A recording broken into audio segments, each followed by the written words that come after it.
Welcome to Fox 54 News at 6. I'm Kenesha Dees. A local nonprofit leader arrested for allegedly stealing at least $25,000 from the Huntsville area Crime Stoppers.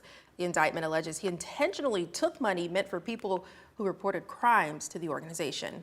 Charles Nicholson was arrested last night for misappropriation of funds. This comes after discrepancies showed up in the Crime Stoppers' fiscal accounting following Nicholson's retirement last year. Fox 54's Gilpa Guayo investigates. Retired Crime Stoppers leader and former Huntsville police officer Charles Nicholson was arrested last night on charges stemming from an investigation carried out by the state attorney general's office. According to Huntsville police and the Madison County Sheriff's Office, Nicholson is suspected of taking up to $25,000 from the Huntsville area Crime Stoppers. Those funds were originally meant for people who reported crimes that led to an arrest. Nicholson is being accused of violating a state code which prohibits public officials from using their office for personal financial benefit. He was booked into the Madison County Jail around 10 p.m. last night on a $10,000 bond, and he was bonded out just 30 minutes later. According to the Crime Stoppers down in Montgomery, headed by Tony Garrett, checks and balances in the Huntsville area Crime Stoppers system should have prevented something like this from happening. It affects us because it saddens us that another person will take advantage of a program that's set up to deter, prevent, and catch bad guys. Because that's a big thing for a community to be able to have access to an anonymous system where they're safe and they feel comfortable giving information to us. When another program pretty much gives a blackout to that system, yes, we have to go ahead and take precautions and make sure that we're telling our community that no, that's not happening, at least with our program. Here are our checks and balances. The Huntsville Police Department released a statement to Fox 54 saying they reported the Crime Stoppers accounting discrepancies to the Attorney General's office for an independent investigation, which is still ongoing. In Huntsville, I'm Caleb Aguayo, Fox 54 News. Nicholson worked for the Huntsville area Crime Stoppers for 20 years. We'll have more details for you as they're released on fox54.com. And here's another live look over Governor's Drive.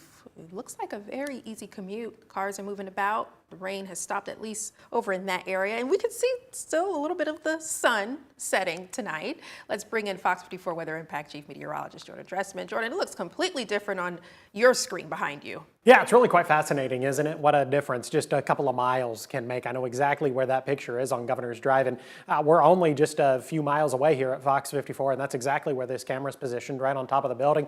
We're looking northbound on Memorial Parkway. We're kind of looking into the rain, and I'll show you radar here in just a little bit that we're looking into the rain. Now, right outside the building, it does appear that the rain has stopped. If it's continuing, it's just at this point a really light drizzle. Obviously, the parkway is going to still be wet. It's going to take some time for the roadway to dry out, but the traffic seems to be moving smoothly, regardless if anything is still falling from the sky or not. And really, this is the only place that's been talking about some rain. Otherwise, we're dry across the entire Tennessee Valley. But zoom in here, we look just to the north, and we're just to the west of Hazel Green, and there is a pocket of moderate, maybe some more heavy precipitation. And that's really the only rain we're talking about across the Tennessee Valley. So if you have any sort of fears as far as Friday night football is concerned, I really don't think there's much of any sort of a reason to be worried. And then we're going to continue the nice weather that we get this evening into the weekend. We'll discuss it in just a couple of minutes.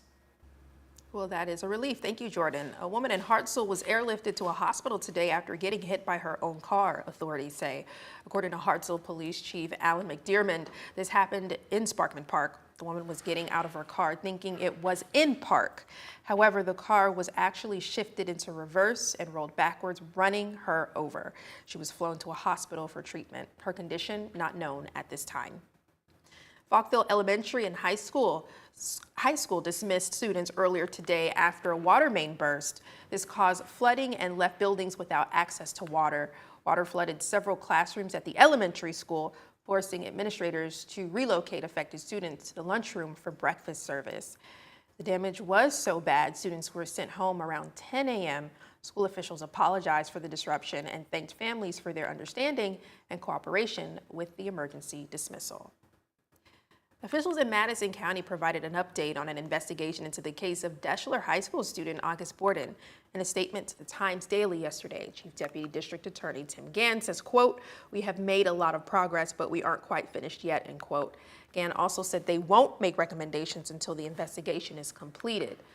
August was airlifted to a hospital following an incident at Deschler High School. The freshman football player suffered a fractured skull and broken orbital bones under circumstances that remain unclear.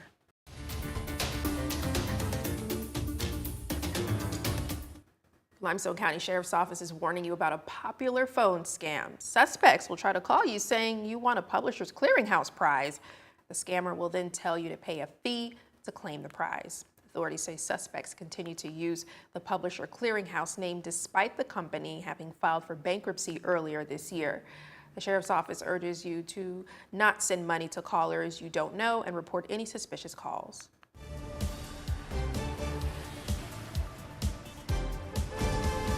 And we do have a couple Fox 54 traffic impact alerts for you. Expect road closures on Winchester Road starting Monday. Contractors working for Huntsville Utilities Electric Operations will close the outside westbound lane of Winchester Road starting just west of Memorial Parkway to replace concrete utility poles. This closure will repeat through Thursday of each week from 7:30 a.m. to 3 p.m. until October 8th. You're asked to take alternate routes. In Decatur, a section of Davis Street closing on Monday. A contractor with Decatur Utilities installing a new sanitary sewer main between Wilson Street and Vine Street. The section will remain closed for 3 weeks. Do be careful if you have to drive near the construction site. Crews and equipment will be around the area. For more traffic impact alerts, visit fox54.com. Governor Kay Ivey announced more than $3 million in state funding for Alabama Department of Transportation road projects. Included in the list of projects is a full reclamation of Graham Street from Main Avenue to State Road 69. The project would cost more than $500,000, with $350,000 coming from the state's grant. In total, the funding will cover 13 road projects across the state. This is part of the year's funding under ALDOT's annual grant program created by the Rebuild Alabama Act. The Alabama Department of Public Health is once again addressing reports of cesium-137, a radioactive isotope in shrimp. In a statement, ADPH says, quote, ADPH is actively tracking this incident to minimize any impacts to public health, the economy, and the environment, end quote. The department, however, did say that no product has tested positive for cesium-137 in the United States, let alone Alabama. The shrimp was sold under Kroger and Aquastar brand names at multiple retailers in more than 24 states between June 12th and September 17th of this year. Anchor is recalling nearly 500,000 power banks because their lithium-ion batteries can overheat, posing fire and burn risks. They were sold nationwide at retailers including Best Buy and Target and online between August of 2023 and June of this year. The Consumer Product Safety Commission says there have been 33 reports of fires or explosions tied to the devices. The batteries should not be thrown in the trash or recycling boxes. They must be disposed of at approved hazardous waste sites. Coming up next, the Transportation Department cracking down on commercial licenses for non-citizens, threatening states with lost funding if they don't comply. September is Hunger Action Month, and one fast food chain doing their part to combat hunger right here in the Tennessee Valley. We'll have more for you next.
A new announcement from the Transportation Department. All states must immediately stop giving out non-domicile commercial driver's licenses until they can issue proper checks like validating a driver's lawful presence in the U.S.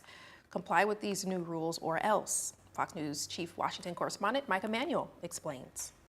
The process for issuing these licenses is absolutely 100% broken.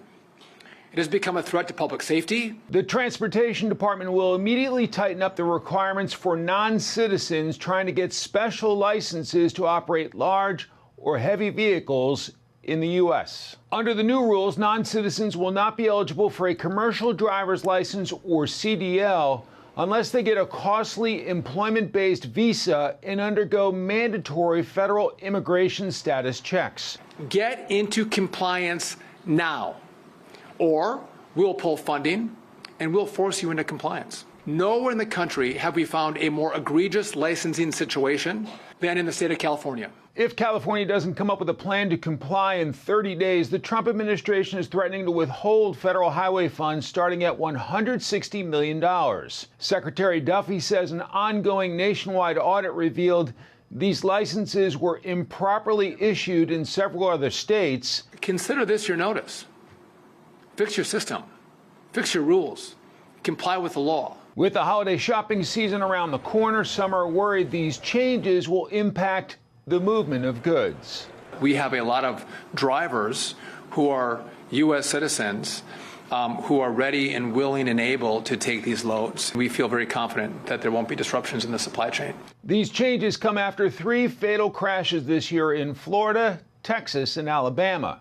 Officials say these wrecks were caused by immigrant truck drivers who never should have received licenses. In Washington, Mike Emanuel, Fox News. The Social Security Administration says it will stop sending paper checks to retirees and move to an all-electronic system. The SSA says the transition is being put into place in an effort to modernize its services and up efficiency. Paper checks will no longer be issued to nearly 70 million recipients, and that starts on September 30th, a Tuesday. Benefits will be sent through direct deposit or a prepaid debit card. The administration says electronic payments are a safer and more secure way for Americans to receive their benefits, saying paper checks are 16 times more likely to get stolen or lost. Agencies starting to send out paper checks to retired workers, their dependents, and survivors of insured workers in 1940, 5 years after the Social Security Act was signed into law. With the cost of living rising, with so many people living paycheck to paycheck, it's more important now than ever that people are aware of the issues of food insecurity. McDonald's fries are helping combat food insecurity and hunger in the Tennessee Valley. We'll tell you how. And Jordan, how's weather shaping up for tonight? We've had just a little bit of rain over the last couple of hours, but that's almost exclusively been limited to Madison County. Otherwise, it's looking like a fantastic evening, and it'll be a really nice weekend as well. We'll talk about it in a few minutes.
September is Hunger Action Month, and McDonald's used one of its most popular menu items in the fight. The fast food chain donated a portion of every a la carte fry sale to Feed America food banks, including the Food Bank of North Alabama. It's part of a campaign called Side of Support, turning a simple order of fries into real help for families in need. With the cost of living rising, with so many people living paycheck to paycheck, it's more important now than ever that people are aware of the issues of food insecurity in our community and what they can do to help fight it. With the food bank, every dollar donated helps provide 5 meals. So, a little bit goes a really long way with us. Promotions like this really help, and they're a great way for people who otherwise maybe wouldn't engage with us to join us and helping to fight food insecurity. Fries Fighting Hunger. Well, 43 McDonald's locations across North Alabama are taking part in the Side of Support campaign, which wraps up tonight at midnight. Now, the Tennessee Valley's certified most accurate forecast from the Fox 54 Weather Impact Team. And we'll take you back over with a live look from Montesano. Gosh, that is beautiful. I can enjoy this view, yes. Yeah. Not a bad day to be out on the mountain to look at that, is it? Nah, it wasn't a bad day Okay. at all. We've had a little bit of rain over the last couple of hours, but that's now coming to an end, and we're getting ready for a good weekend. Are you excited? I am, and I guess tonight would be great for those folks who are going to those football games. Yes, indeed. It is going to end up being a wonderful evening for Friday night football across North Alabama, Southern Middle Tennessee. Still talking about just a couple of light rain showers, but that activity at this point is becoming somewhat difficult to come by. Talking about a little bit of light rain across northern Madison County. We're also talking about a little bit of light rain across far northeast Alabama, Jackson County specifically. Maybe a little bit of light rain down into northern DeKalb County, but that's about it. Otherwise, we're dry. And if you're dry, you're going to stay dry through the rest of the evening. And if you've seen rain over the last couple of hours, you're going to begin to dry out over the next 15, 20, maybe 30 minutes. And then from there, you're going to stay dry through the rest of the evening. So all told, it's going to be a wonderful night for Friday night football. 72 at 7, 70 by 8, 68 by 9, 68 degrees at 10 o'clock. We're also going to begin to lose some of the cloud cover, especially as we head into the later part of the evening and then early into your Saturday morning. By the time we get to Saturday afternoon, a mix of sunshine and cloud cover. A couple of isolated showers are going to be possible tomorrow afternoon across far northeast Alabama, but that activity is also going to be somewhat difficult to come by. By the time we get to the later part of the afternoon, early into the middle part of the evening, we're definitely going to be dry. We're also going to begin to lose any cloud cover that's still lingering, and we'll be talking about a mostly clear sky through the overnight and then early into your Sunday morning. From there, as we head into Sunday afternoon, we're just talking about some fantastic conditions across the Tennessee Valley. We're going to notice a little bit of cloud cover, but we're just going to be talking about fair weather cumulus clouds. We're not going to be talking about any rain on Sunday. We're going to be talking about mostly sunshine and some fantastic temperatures. I'll show you that in just a little bit. Other opportunities for rain in the forecast now. Look at this. By the time we get to next Wednesday and Thursday, even Tuesday, I don't have any rain in the forecast on Tuesday, and low chances of rain Wednesday and Thursday. That could end up changing. I'm either going to drop the rain chances a little bit more, or I'm going to increase the rain chances. Now, why would I do that? Well, we're talking about some tropical activity that might eventually have an impact here across North Alabama, Southern Middle Tennessee. We're currently talking about potential tropical cyclone number 9 sitting near Haiti and Cuba. Now, potential tropical cyclone number 9 is gradually going to strengthen into a Category 1 hurricane, eventually getting the name Imelda. And when it strengthens into a Category 1 hurricane, it's actually going to set its sights on the continental United States. This would be the first landfalling tropical system of the 2025 Atlantic hurricane season. If it does make landfall along the Carolinas, it would do so somewhere Tuesday afternoon and as we head into Tuesday evening. Now, forecast guidance doesn't go out much further than that, but then it does look like, if we look at the long-range models, that Imelda would then kind of take a turn and kind of head towards the Tennessee Valley. Now, at this point, it would just bring some increased rainfall to the Tennessee Valley. We certainly wouldn't be talking about any severe weather, anything like that. 80 degrees right now in Huntsville, 75 in Coleman, 77 degrees in Fayetteville. We drop into the low 60s as we head into the overnight. Should be a relatively quiet night. We talk about the weekend, 82 degrees on Saturday, 84 degrees on Sunday with plenty of sunshine, both Saturday and Sunday. Have a good look at the next 7 days. There's your weekend, 84 degrees on Monday. Temperatures continue to slide off a little bit. Tuesday through Friday of next week, we kind of go from 83 to 80 to 79. And look at that, by the time we get to next Friday, more cloud cover across the Tennessee Valley, temperatures only climbing into the mid-upper 70s. I've got a high temperature right around 76 degrees.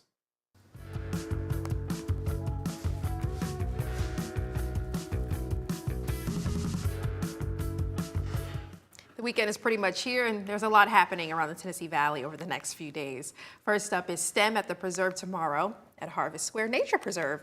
The event will be hosted by the Land Trust of North Alabama and will feature hands-on STEM activities, guided hikes, and arts and crafts. The event will take place from 10 a.m. to 2. Jazz in the Park is taking over Big Spring Park West on Sunday from 5 to 7:30 p.m. And guess what? It's free. This week's event will see 3 performers take the stage, and attendees are encouraged to bring lawn chairs and blankets to Big Spring Park. Then finally, the Rocket City Hot Wheelers Diecast Show will take place at John Hunt Park on tomorrow. Diecast collectors and fans can buy, sell, or trade some of the favorite brands at this event, and there will be prizes and activities for all attendees. And the event will take place from 8 a.m. to 1 p.m. And if none of that is your style, check out what else is happening this weekend around the Tennessee Valley at fox54.com. Well, today was a very special day at Madison County Elementary School for a very special student. Take a listen.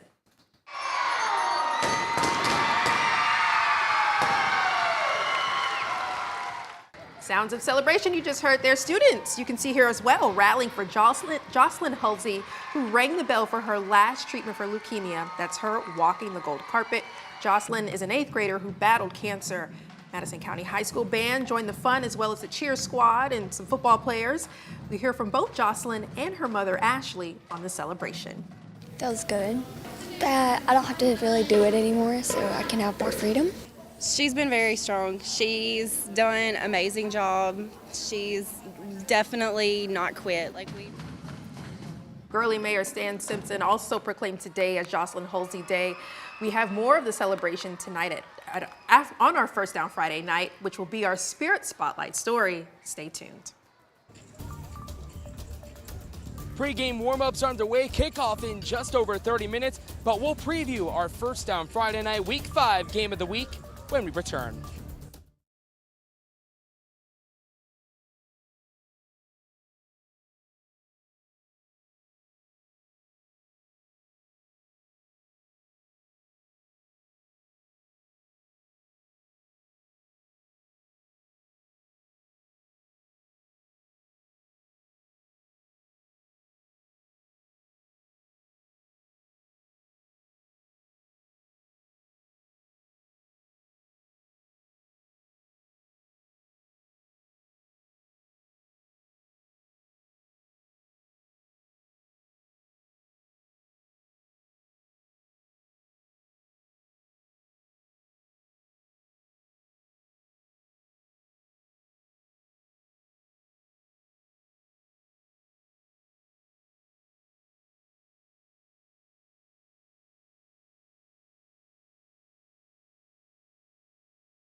Fox 54 Sports is sponsored by Alpha Insurance.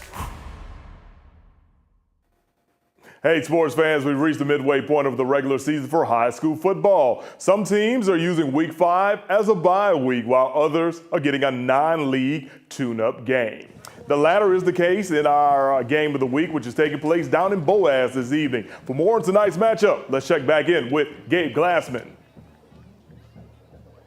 Hey, good evening, Mo. Well, we are just about 30 minutes away from kickoff a very competitive mid-season matchup for our First Down Friday night game of the week. We're talking about the Boaz Pirates, who will be visited by the Geraldine Bulldogs.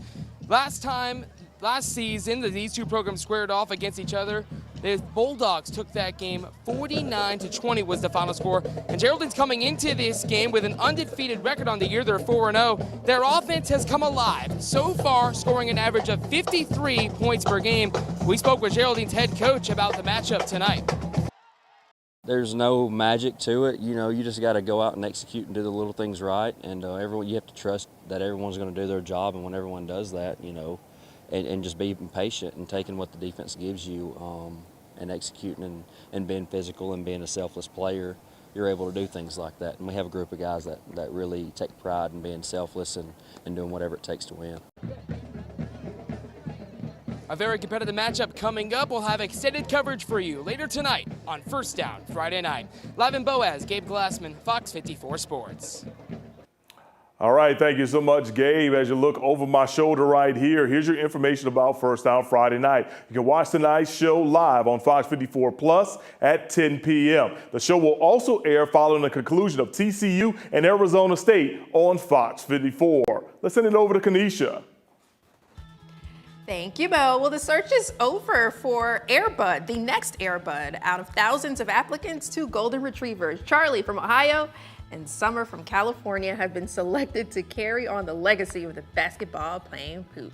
So it's Summer and Charlie, duly noted. Well, both Charlie and Summer will undergo training with professional animal trainers before filming begins next month in Vancouver. The reboot hits theaters in the summer of next year, so next summer. So this is another one of those reboots, re-releases, whatever you want to call it, where there needs to be an age limit on who can attend these movies in the first couple of weeks. If you were born after X year, you are not allowed to attend the movie until everybody born before X year has had a chance to go see it. This is our thing.